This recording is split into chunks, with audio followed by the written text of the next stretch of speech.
Buenos días también a todos nuestros amigos que hoy nos acompañan en esta sala paralela de ETEC Education. Bueno, pues básicamente como ya lo adelantaba Jesse, bueno, pues el futuro de las evaluaciones en línea con tres grandes expertos que se estarán pues debatiendo sobre los retos y las oportunidades, pero sobre todo las acciones inmediatas que se pueden implementar para lograr una verdadera transformación, esto en el contexto digital actual y sobre todo lo que viene a futuro. Bueno, pues esta pregunta es pues evidentemente muy importante y me gustaría dirigirla al doctor Bakov y también al doctor Mejía, sobre todo para conocer cómo ha afectado la pandemia, evidentemente, que estamos viviendo, esta pandemia de COVID-19, pues los procesos de evaluación en escuelas y universidades. Doctor Bakov, si nos permite iniciar, por favor.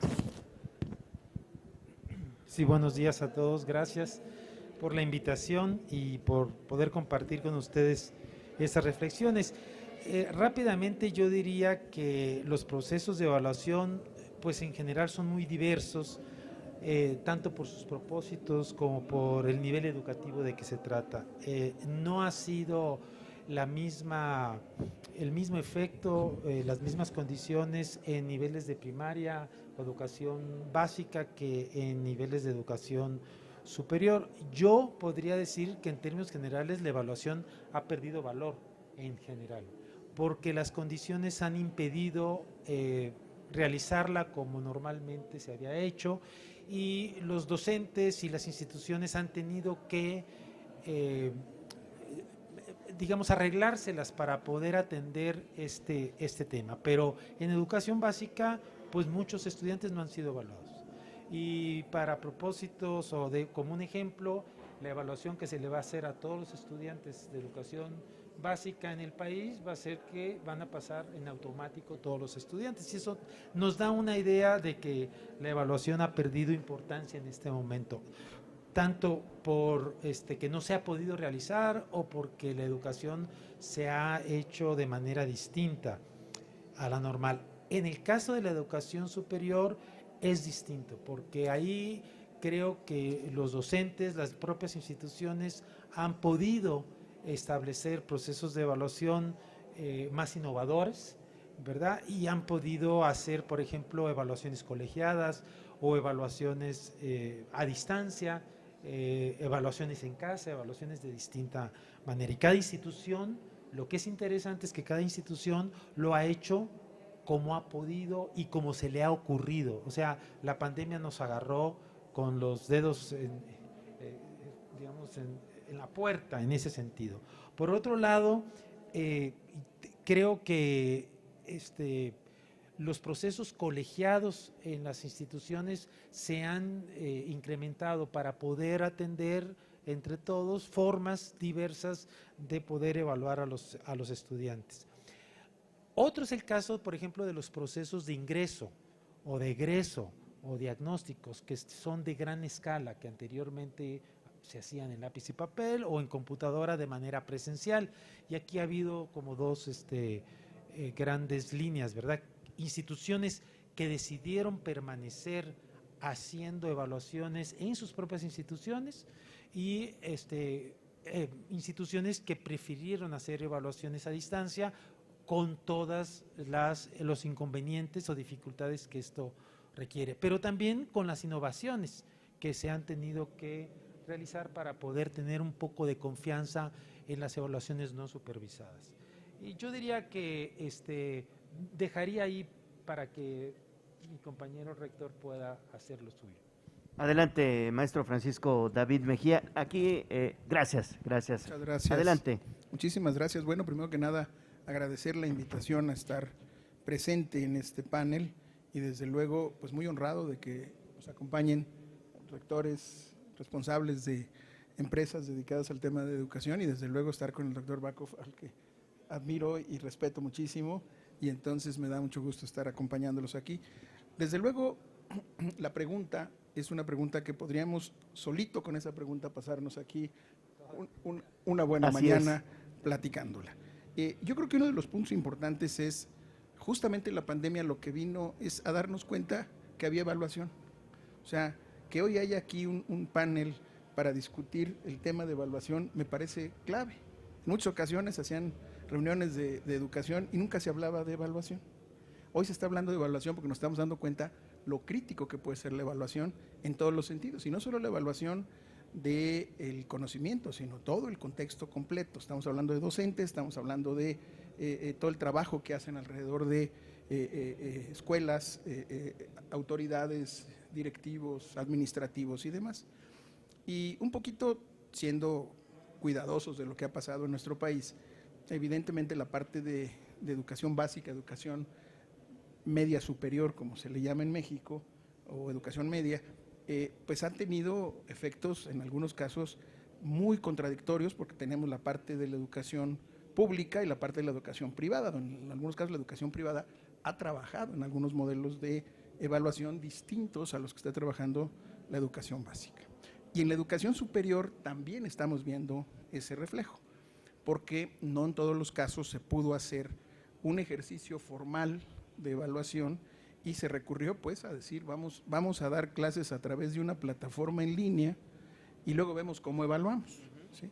Y luego vemos cómo evaluamos, pues tiene muchas cosas detrás que hay que cuidar finalmente, porque no se trata de la herramienta.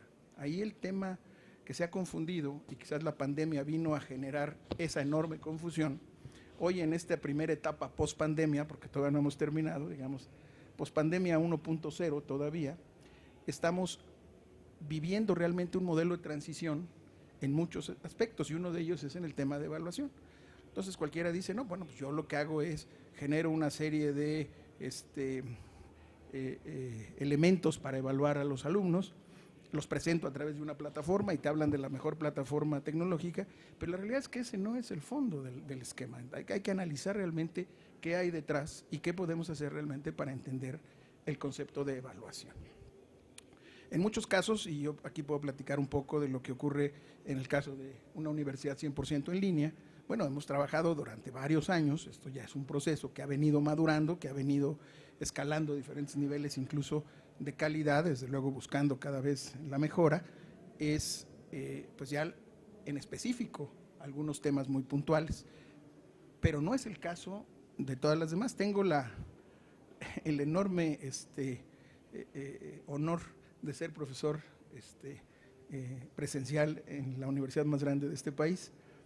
Los últimos 40 años he estado dando clases en la UNAM y realmente ahí hemos sufrido el tema de la evaluación, y lo hemos sufrido de fondo, no ha sido un tema sencillo. ¿Por qué? Porque adicionalmente mucho de tu trabajo de evaluación tenía que ver incluso con el comportamiento de todo lo que hay atrás de una evaluación de un estudiante profesional, ¿no? Hasta el neurolenguaje, ¿sí? Cuando lo ves en un examen, ¿no? Claro. Acá no lo ves en un examen, ves su imagen en una pantalla, probablemente, ¿no? Le pasas sus cuestionarios y lo evalúas. Igual al profesor. El profesor dejó de ser evaluado de una manera como venía siendo evaluado todo el tiempo, ¿no? Yo me acuerdo que anunció por ahí el director de la facultad en la que estoy, dijo, este semestre no vamos a evaluar a los maestros, ¿no? Yo dije, qué mal, ¿sí? Porque era justo cuando teníamos que evaluarlos más para darnos cuenta quién estaba entendiendo o no este momento de crisis que estábamos sufriendo con la pandemia. Entonces, un poquito coincidiendo con lo que dice el doctor Bakov, el tema de evaluación era un tema que no se tocaba, se hablaba muy poco de él, y cuando se hablaba de él siempre era un tema que rayaba en la parte política, ¿no? En muchos casos, sobre todo en la educación pública. Pero ahora viene la pandemia y ahora nos hemos preocupado realmente por la evaluación, y yo creo que es algo que vamos a seguir buscando de muchas maneras. Entonces yo dejaría por ahí incluso un poquito a la polémica, qué va a pasar realmente con cuando venga la etapa 2.0 de la pospandemia. Gracias. Muy bien, maestro. Si nos permite, maestro, pasarle el micrófono a Rodrigo Martínez de Clarway, para que nos comente, Rodrigo, cuál ha sido la experiencia que ustedes han tenido en esta materia. Sí, bueno, coincidiendo muchísimo, creo que la pandemia como conclusión fue un acelerador de preguntas, ¿sí?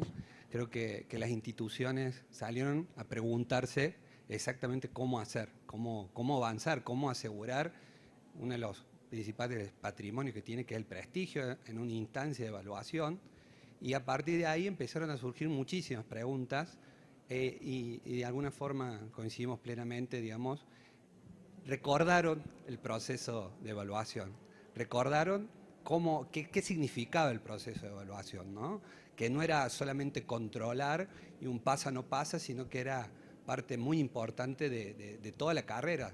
Y a partir de ahí empezaron a surgir preguntas que tenían que ver el mismo maestro, qué función cumplía dentro de ese proceso y demás.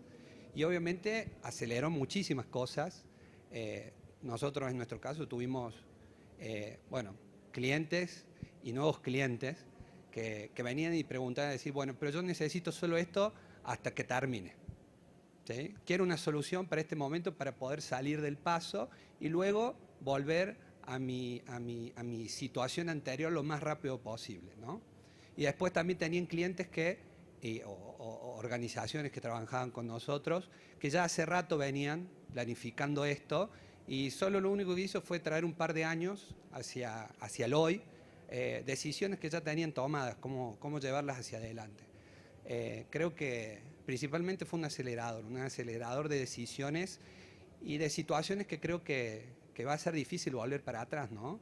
Y que creo que más allá de lo que generó y todo lo mal que le generó a la humanidad, la pandemia creo que es una oportunidad de ir hacia adelante. Y principalmente entender desde nuestro punto, ¿no? Que la tecnología es un aliado, tiene que ser un aliado del proceso.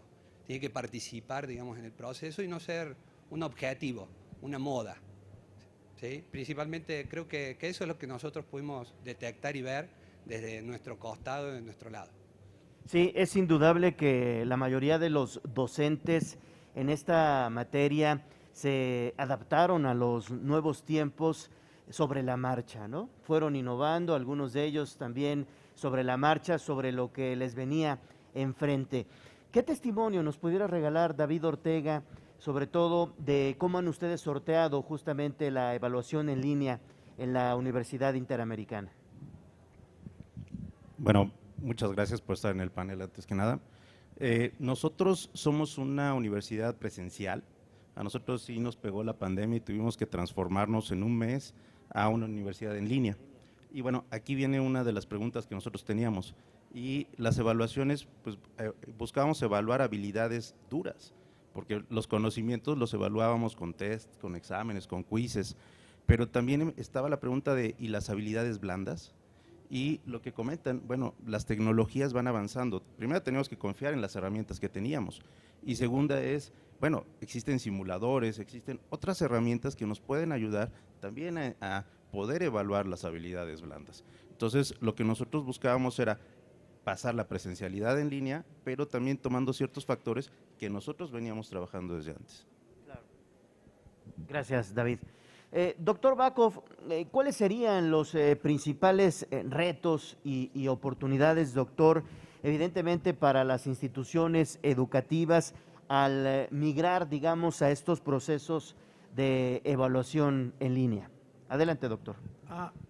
Rápidamente, yo diría que lo más importante es saber o poder diseñar evaluaciones justas y confiables en estas condiciones nuevas, porque no es lo mismo tener la presencialidad y estar supervisando una acción de evaluación que hacerla a distancia con herramientas que los profesores no conocen, digamos con propósitos pedagógicos. Todos los profesores utilizan los medios digitales, pero muy pocos, les puedo asegurar, los utilizan con propósitos pedagógicos y mucho menos con propósitos para la evaluación. Entonces, lo primero es tener la posibilidad de diseñar evaluaciones justas y confiables para todos los niveles educativos y para todas las asignaturas. No es lo mismo evaluar, por ejemplo, matemáticas que evaluar artes o que evaluar lenguaje. Es decir, es un reto gigante el que se nos presenta enfrente. Segundo, ver que no todas las escuelas son iguales. Hay lo que le llaman, por ejemplo, cursos comunitarios o escuelas multigrado. es decir, en condiciones o escuelas indígenas, muy difíciles y muy distintas, con mucho menos capacidades y menos tecnologías, y habría que, digamos, que esto no fuera privilegio solamente ni de las universidades ni de las escuelas privadas, sino que fueran generalizables a todas las escuelas públicas de cualquier nivel socioeconómico. Que ese es el reto, ¿no? Ese es el gran reto, porque las universidades, yo digo, tienen resuelto en gran medida su problema, pero las comunidades marginadas no lo tienen, y ahí es el gran reto. Y finalmente, yo diría que habría que saber diseñar, y ya lo dijeron anteriormente, no solamente conocimientos que se pueden realizar fácilmente, ¿no? Evaluar conocimientos, sino ir mucho más allá de la memorización, sino habilidades más complejas de alto nivel intelectual. Ese sería un reto que nos está enfrentando y que no tenemos todavía la manera de decir por aquí lo vamos a hacer, aunque ya hay visos de por dónde ir caminando y después podré atender eso. Gracias. Doctor Mejía, y también es importante pensar en que debe existir una transformación no solamente en el cuerpo docente, sino también en los alumnos, en los estudiantes, ¿no? Que también es un gran reto. Bueno, hablar de transformación siempre conlleva muchos elementos, porque hay que hablar del contexto, ¿no? Hay que hablar de cuál es el ecosistema en el que te estás moviendo para pensar qué vas a transformar y cómo lo vas a transformar. Yo te diría, efectivamente, el tema va un poco más allá, y yo creo que tiene que ver justamente con tener cuidado justamente en la definición de no hacer mal uso, por ejemplo, de todos estos conceptos de evaluación que en ocasiones pues, conllevan a lo que estamos viviendo, lo que podemos estar viviendo. Entonces, lo queremos transformar, pero a veces queremos transformar sin saber cómo lo vamos a lograr. O sea, a veces estamos viendo el resultado final de la supuesta transformación, pero no tenemos claro qué es lo que vamos a mover y cómo lo vamos a mover. Yo creo que lo que mencionaba hace un momento el doctor Backhoff, refiriéndose, por ejemplo, a comunidades, a zonas de difícil acceso con complicaciones, pues ahí el tema es primero entender justamente qué es lo que está ocurriendo para saber qué es lo que vas a evaluar y cómo lo vas a evaluar. En el caso de zonas urbanas, zonas con mayor acceso a otro tipo de contextos o ecosistemas distintos, pues también tienes que entender muy bien cómo va a hacerse esto. Nos pasa un poco con la evaluación, lo que me decía hace tiempo un médico al que aprecio mucho y es uno de los principales investigadores en el tema del genoma humano. Me decía él, la medicina tradicional, la que usamos hoy día, dice, pues está hecha para el 80% de las personas. Hay un 20% que esa medicina no le funciona. Estamos trabajando para llegar a la medicina personalizada. Y yo creo que lo que tenemos que hacer, el gran reto, es entender cómo la evaluación en algún momento tendrá que volverse personal, personalizada. Porque evalúas, pero evalúas, como también decían hace un momento, pues algunos temas, puedes evaluar conocimiento, puedes evaluar algunas habilidades, puedes evaluar algún otro tipo de comportamiento, por ejemplo, la parte de trabajos manuales, la parte de trabajo directo, digamos, en un laboratorio, en algún lugar así, pero la realidad es que estás evaluando otra vez un cierto porcentaje de la realidad de lo que quieres evaluar en el fondo. Entonces yo creo que el gran reto para transformar es entender dónde estamos, cuál es nuestro contexto, ese ecosistema que tenemos que resolver y parar ahí. Yo digo que hay un riesgo enorme, que es el mal uso que se hace del tipo de evaluaciones y el desconocimiento, desde luego, por parte de muchos tomadores de decisiones que junto a presencia de muchas otras cosas, sobre todo políticas, pues no están ayudando en eso. E incluye, desde luego, dimensionar claramente cuál es la relevancia y, por supuesto, la equidad en una evaluación. Ahí lo dejaría yo. Muy bien. Rodrigo, hablamos del concepto de transformación para llegar a una buena evaluación en línea. Los líderes de las instituciones, ¿qué papel juegan justamente en este proceso, Rodrigo? Fundamental, ¿sí? Juegan un papel fundamental y creo que eso es parte de uno de los enormes desafíos que tienen, ¿no? Cambiar, desde el punto de vista que nos toca a nosotros, cambiar la forma de ver los procesos y entender un poco en relación a lo que se comentaba recién, que los propósitos de la gente cambian, están cambiando, ¿sí? Hay una consecuencia, el 2.0, donde bueno, nosotros nos encontramos con alumnos que nos empiezan a plantear que buscan en esta comunidad que pertenecen a las instituciones propósitos como la flexibilidad, como la sustentabilidad, la innovación, y en los distintos niveles socioeconómicos eso, digamos, se va adaptando, pero se da. Entonces, creo que es fundamental el entender la transformación y que la tecnología, por lo menos desde nuestro punto, tiene que ser parte, y por el otro lado generar la confianza para que eso ocurra, que es un poco lo que se decía, ¿no? Este es un ejemplo que nosotros utilizamos mucho porque tenemos muchas automotrices ahí a donde nosotros vivimos y difícilmente hoy nos imaginemos un auto ensamblado a mano. De por sí creo que nos generaría algo de desconfianza subirnos y demás. Hoy un proceso de este tipo está totalmente automatizado y robotizado. Entonces le dejamos hoy un papel más fundamental a la persona para lo que es el diseño, para lo que es la comodidad, lo que viene, el futuro. Entonces creo que es parte fundamental de que los tomadores de decisiones entiendan esto y entiendan, digamos, que el futuro es hoy y que hay que empezar a crearlo desde este momento, ¿no? ¿Cómo enfrentaron eso, David, en la Universidad Interamericana, desde los tomadores de decisiones, la rectoría, evidentemente, los directores de área? ¿Cómo se fueron adecuando a la pandemia y sobre todo al sistema de evaluación? Mira, comparto mucho el tema de los tomadores de decisiones y los resultados que con ello conlleva, porque al final, por ejemplo, nosotros teníamos que ver profesores que no tenían herramientas, o sea, no tenían laptops, no tenían a veces conexiones a internet, entonces ¿cómo iban a dar clases en línea si no tenían las herramientas básicas para hacerlo? Entonces creo que nosotros lo primero que tenemos que hacer es acercarles a ellos las herramientas necesarias para poder hacer su trabajo. También teníamos que ver cuáles eran las limitantes que tenían, la capacitación, no conocían ciertas herramientas tecnológicas, entonces teníamos que capacitarlos. Y después a los alumnos. Yo creo que aquí la diferencia es que los alumnos ya son más nativos digitales, entonces nos costaba menos trabajo, pero sí había docentes en los que teníamos que trabajar muy específicamente para que ellos pudieran transformarse. Sí, claro, y después enseñarles a ellos.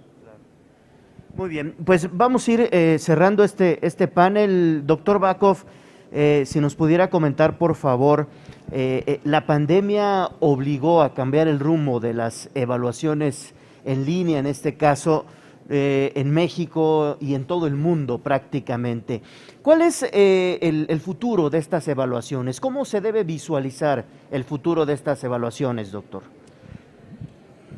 Yo pienso que la pandemia, como ya lo dijeron, trajo cosas muy malas, por supuesto, pero nos obligó a enfrentarnos a condiciones nuevas y que la tecnología, por fortuna, nos ayudó. Ahí están las plataformas Zoom o las plataformas para evaluar a los estudiantes o para supervisar o vigilar a los estudiantes en ello. Entonces eso nos obligó a repensar y obligó a las instituciones a repensar cómo abordar un tema que es importantísimo. La evaluación, su principal función es verificar que el aprendizaje haya ocurrido y fomentar y ayudar a que el estudiante siga aprendiendo. Entonces, ¿cómo hacer para que la evaluación digital en línea en realidad no sea solamente un trámite administrativo para poner una calificación, sino ayude al estudiante y al docente a mejorar el proceso de enseñanza-aprendizaje? Para mí ese es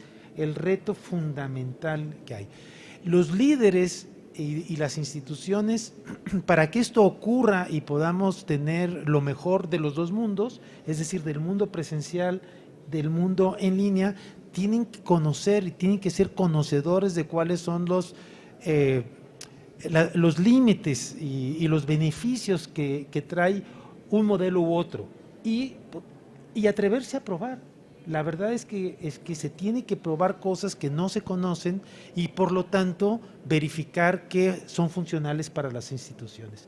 Yo creo que la evaluación en línea o la evaluación digital va a transformar completamente toda la idea que tenemos de la evaluación, porque nos está poniendo en un escenario completamente distinto, como nos los puso la imprenta. La Claro. imprenta revolucionó la educación porque nos dio una herramienta distinta. Entonces yo pienso que el futuro de la evaluación en línea es un gran futuro, es un futuro que tenemos que investigar, estudiar y sobre todo innovar. Entonces yo veo cosas muy buenas porque nos va a obligar a atender un problema que tenemos enfrente y que si no lo solucionamos bien, nos los va a estar recordando constantemente. Sin duda, doctor. Maestro Mejía, el futuro de las evaluaciones, si nos pudiera brindar un poquito su conclusión. Bueno, hablar del futuro siempre es complicado porque empieza uno hablando y a los 2 minutos ya cambió, ¿no? Entonces, vamos a ser muy cuidadosos. Yo retomo un poco los 4 panelistas aquí, incluido tú en este caso. Somos optimistas, por eso estamos aquí. Y creo que eso es lo más importante del futuro, verlo con optimismo, ¿no? Yuval Noah Harari, un escritor que se ha puesto de moda recientemente, dice ahí que el pesimismo es una forma de soberbia, ¿no? Sí. Dice él. Y tiene toda la razón, ¿no? El pesimista siempre va a tener, desde su punto de vista, razón. Va a ser, ya ve, te dije que todo iba a estar mal, ¿no? Entonces, quedó mal, ¿no? Pero yo tomo a un gran escritor, Charles Dickens, que hace muchos años escribió la novela esta de Historia de 2 ciudades, hace más de 150 años, en la cual tiene una frase por ahí que me gusta mucho que dice: ningún tiempo pasado fue mejor, ¿sí? Ni ningún tiempo pasado fue peor. Entonces, partiendo de eso, tenemos un futuro realmente para hacer muchas cosas. Y yo creo que ahí es donde el tema de innovación, el tema de investigación, el tema de dedicarnos realmente a resolverlo puede ayudarnos muchísimo. Entonces sí tenemos una oportunidad, pero tenemos que partir de un optimismo, tenemos que partir de que vamos a hacerlo para que esto funcione. Yo tendría aquí que hay riesgos, desde luego, y hablaría que es posible considerar 2 futuros. Uno que desde luego prolongaría los aspectos negativos actuales, ¿no?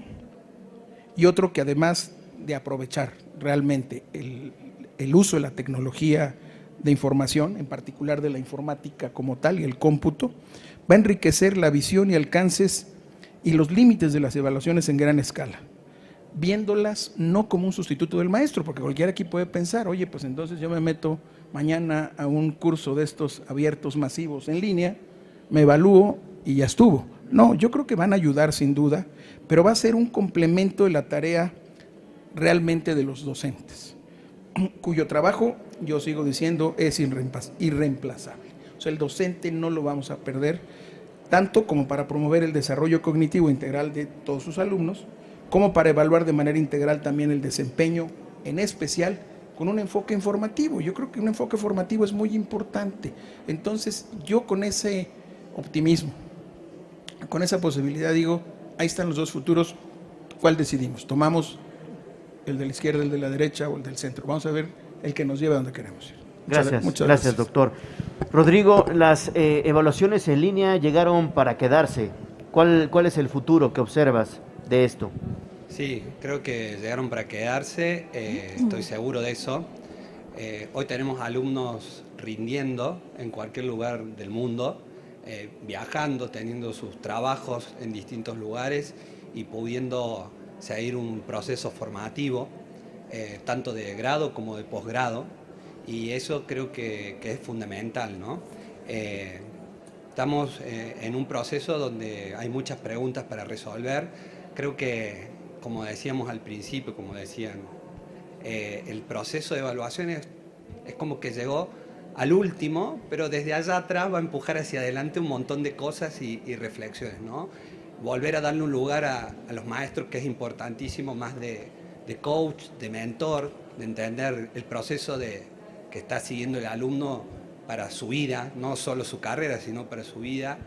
Y bueno, y la tecnología obviamente teniendo esto, dando una oportunidad para que las instituciones puedan alinear a los propósitos de vida y poner al alumno en el centro, al docente en el centro y a la misma institución en el centro de la vida futura de las personas que van, de las comunidades que van a interactuar con ella. Yo creo que el futuro es hoy, es un presente, y que obviamente a partir de acá es lo que vamos a crear hacia adelante. Gracias, gracias. David Ortega, tu conclusión en esta materia y sobre el futuro de las evaluaciones en línea. Mira, nosotros lo veíamos en la universidad y lo comentábamos, había que subirnos a la ola, no nos podíamos quedar atrás. Entonces, por ejemplo, ahorita ya que modificamos todo el campus, también estamos iniciando en el tema online, pero yo también destacaría algo. Los modelos de las instituciones privadas en educación superior van hacia el tema constructivista, hacia el modelo constructivista. Entonces, eso nos va a ayudar también en la evaluación en línea a poder ver los resultados finales de la parte formativa, ¿no? Entonces, ¿cuál va a ser el final? Pues la parte sumativa, que es el resultado que nosotros vamos a obtener de los estudios o el producto que va a salir al final de todos los estudios de los estudiantes. Y la parte también económica y de inversión, que debe ser importante, ¿no? Sí, y lo veíamos en el panel, ¿eh? Ayer estábamos viendo los laboratorios virtuales, estábamos viendo muchas herramientas que también ya te ayudan y no necesariamente lo tienes que tener fijas o dentro del campus, ¿no? Sino ya también son herramientas que te pueden ayudar a evaluar, pero también a enseñar. Muy bien, pues agradecemos a los cuatro, sobre todo que nos hayan brindado luz en torno a este tema. Y si gustas... Damos paso, si tú me lo permites. A las preguntas, por favor. Estimados panelistas, si nos lo permiten, damos paso a esto que será la sesión de preguntas y respuestas. Así que hacemos la invitación a nuestro público presente, si tiene por ahí algún cuestionamiento que nos quiera compartir, alzamos la mano y les pasamos el micrófono. ¿Hay alguien que tenga alguna inquietud, alguna duda? Aquí, sí, muchas gracias. Acá está, y también hacemos la invitación a nuestros invitados de manera virtual. Si tienen alguna duda, cuestionamiento, por favor, nos comparte, por favor, su nombre, de dónde nos acompaña y específicamente para quién sería la pregunta. Sí, ¿qué tal? Buenos días. Iván Rodríguez del Colegio San Ángel, área de innovación educativa. Mi pregunta es para el maestro Francisco. Usted habla de un optimismo, estoy de acuerdo. Sin embargo, me gustaría hacer una pregunta bastante específica. ¿Cómo hacer una evaluación que garantice que el estudiante haya aprendido el contenido y que lo lleve a la práctica, tomando en consideración lo siguiente?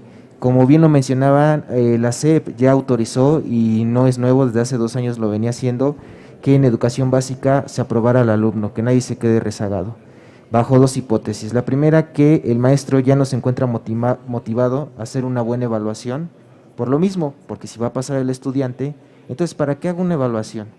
Y en el otro caso hipotético, al revés, el alumno está desmotivado porque sabe que aunque el maestro haga una buena evaluación, sabe que lo va a pasar la SEP. Esa sería mi pregunta.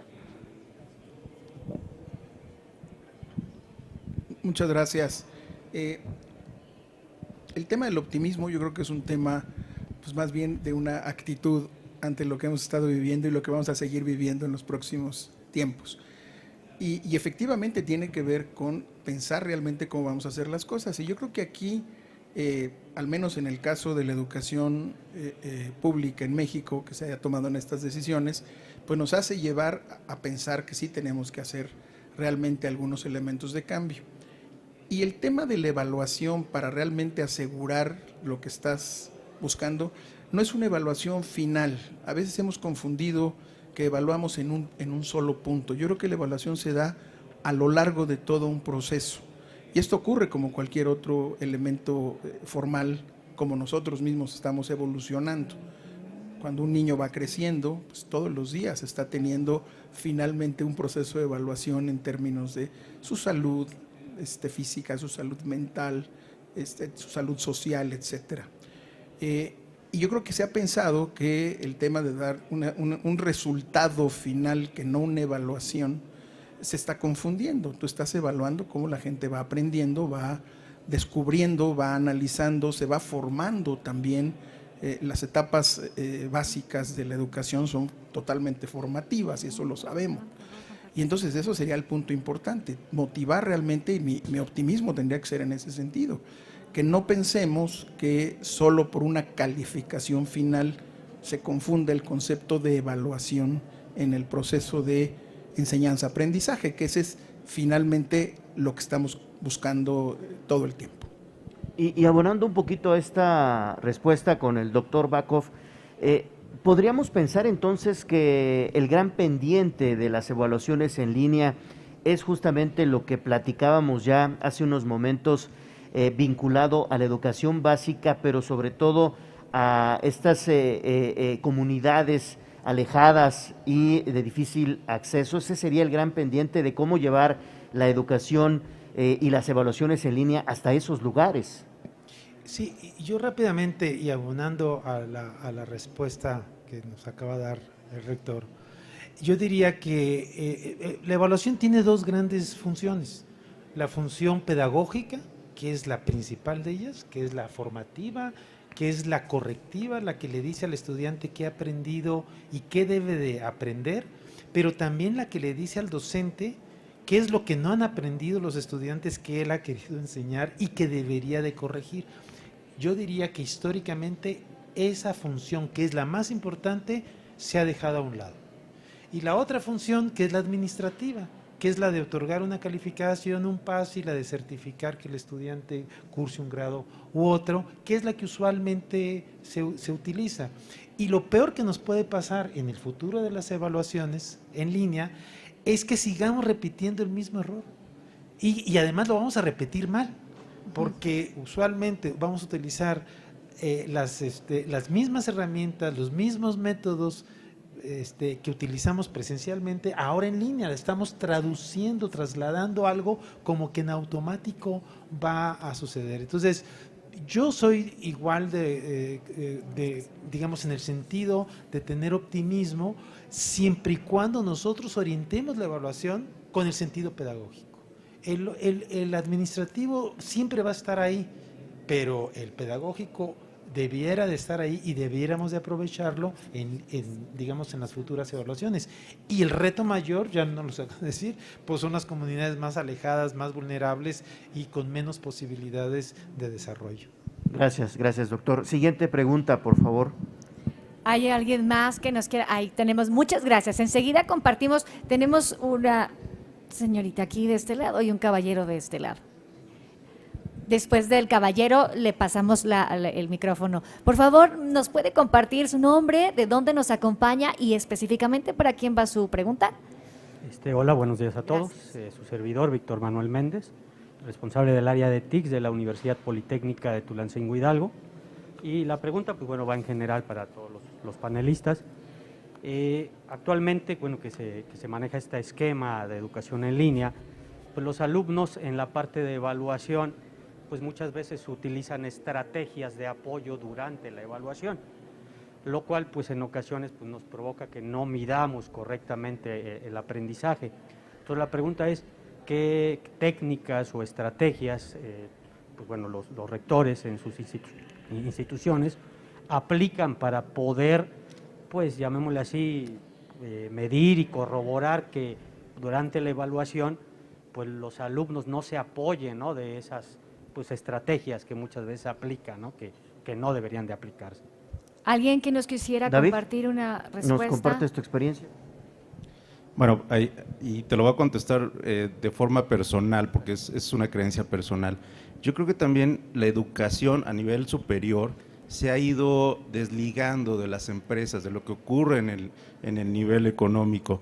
¿Y por qué lo comento?